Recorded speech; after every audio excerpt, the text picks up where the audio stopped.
We are starting our wiper sniper adventure here on Patoka. It's about 6 o'clock in the evening.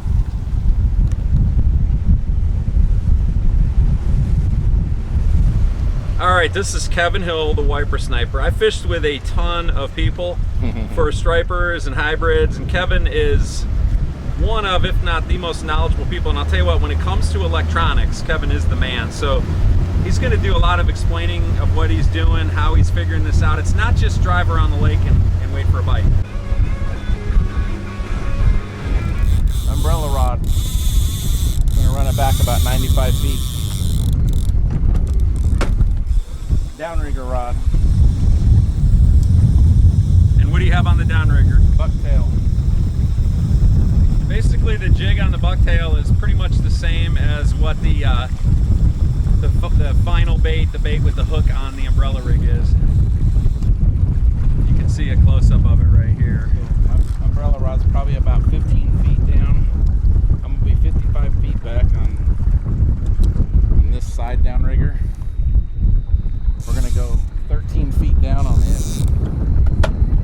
So you clip it on, and then so the line is on that clip. You can see it on the ball there, see it? Yep. And so you twisted it also just to... Yeah, so then I can watch. So I'm down here, so I can lower it down to at least...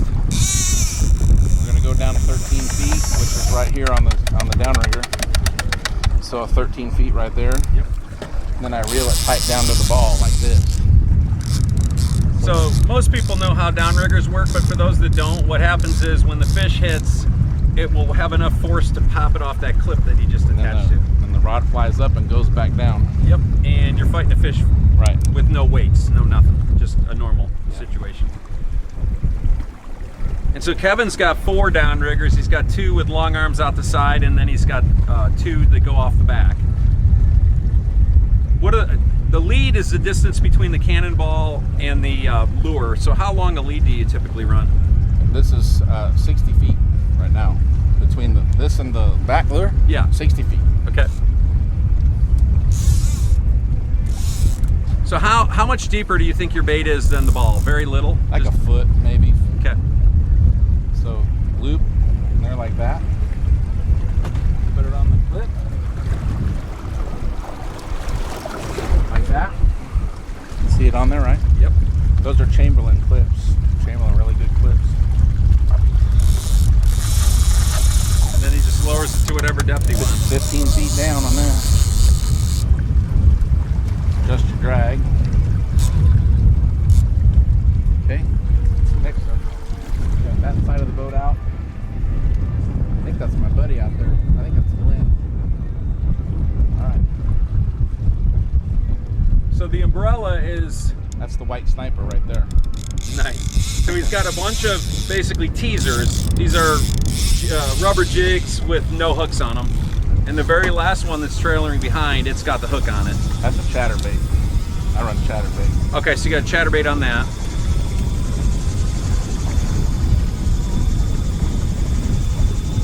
And so he's just letting lines out to the desired depth right now. And you might ask, what is the desired depth? Well, the desired depth is driven by what he's going to be seeing on that screen. If he sees fish down 15 feet, he's going to try to run the lures 12 to 13 feet right above their head. If he sees them down deeper, he'll drop them deeper. If he sees them shallower, he'll bring them up. So that's what the electronics is. That's why that's so important. I'm starting at my guessing point. Yeah, and you know, because you do this so much, you know what it's going to be. Right. I know pretty much. Pretty much. I'm pretty close. Yep. And so this all looks super, super complicated, and actually the first time you do it, it is. But you see how quick he's done this. I mean, we've been talking for 3 or 4 minutes, and he's basically got the entire spread set up. And I mean, right now we're trolling what, 6 rods? Yep. 6 rods. So sometimes he'll put out 8. I run 2 planer boards in each side. So a total of 8 rods. And if you really want to get crazy, you can run one down the middle. But then you get tangled up all the time. Exactly. I don't like that one. Okay, so you might wonder, what does this all look like once it's set up. So hopefully you can see the entire spread here. This is the right-hand side.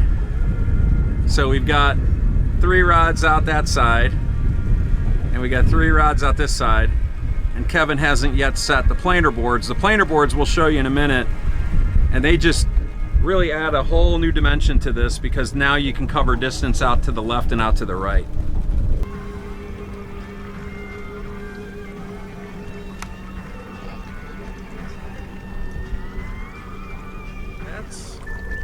That's a school of shad right there. We're seeing tons and tons and tons of that. Doesn't guarantee that the hybrids will be in this area, but it's a good indicator that they probably will be around. There's another large school of threadfin shad. You can see the nervous water. They swim just right below the surface.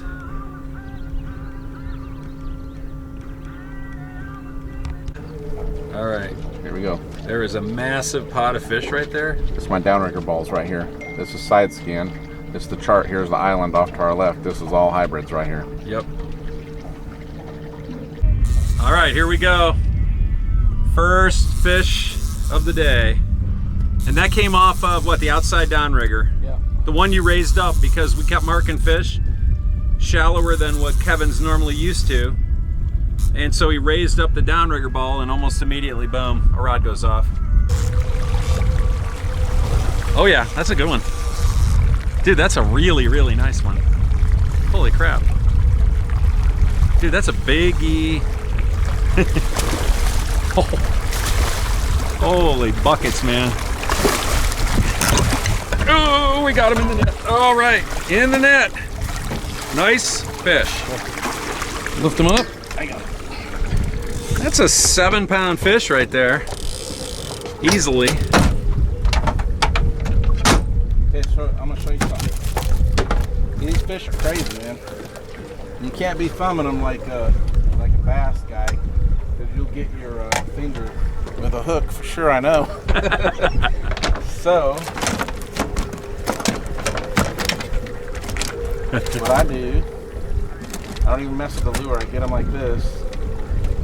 See, look, sometimes lay still and you just get them like that. And once you got them, they'll start going crazy, but you got them like this. There he's off. Look at that. Fish on.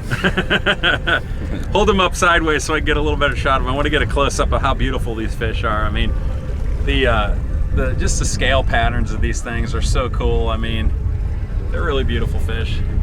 Kind of glow almost. I got to tell you something. We've been trolling now for a couple hours, and we just passed the pod, and Kevin said, get ready, it's gonna go.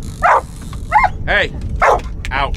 15 seconds later it went. This is a decent sized fish, man. I'm not having any progress.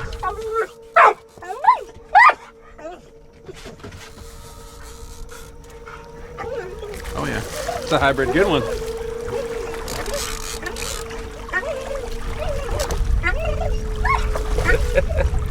Oh, is she tied up? Yeah, I got her tied up. Otherwise, she'd be all over you. Here, smile. This is awesome. It's so much fun. All right, I'm gonna stop it. We got to get it in the net. See you later.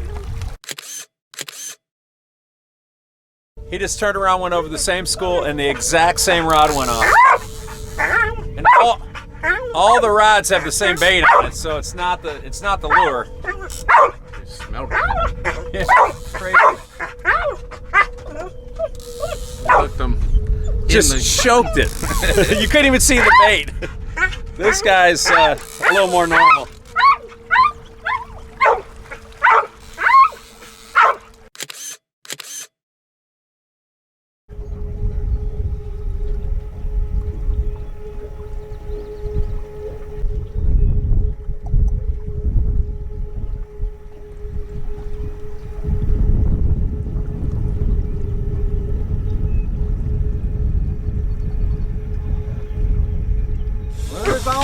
All right.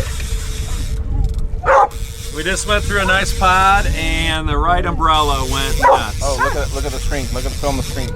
Holy crap. Okay, guys, I don't know what's going to happen, but look at that screen. What happened? little hybrid. Oh, that's a small fish? Yeah. Oh my God, that is a little fish. That's very small.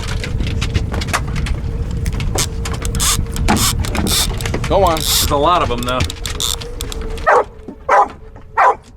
All right. We just circled back through the school. And the wiper sniper is hooked up again. I'm pretty sure this is a decent fish here. This is on umbrella. Not a giant, but it's a good fish.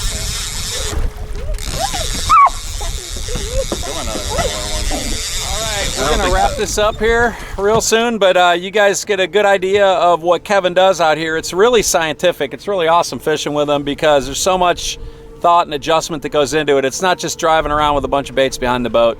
I mean, you could do that. You'll catch a fish here, you'll catch a fish there, but this is really taking it to the next level, using your electronics and just figuring the whole thing out. Hope you guys enjoyed this. You guys should book a trip with Kevin Hill, the Wiper Sniper. You can find him on Facebook. Just yeah, fish on, exactly. Just go to Wiper Sniper and book a trip with him. All right, see you next time.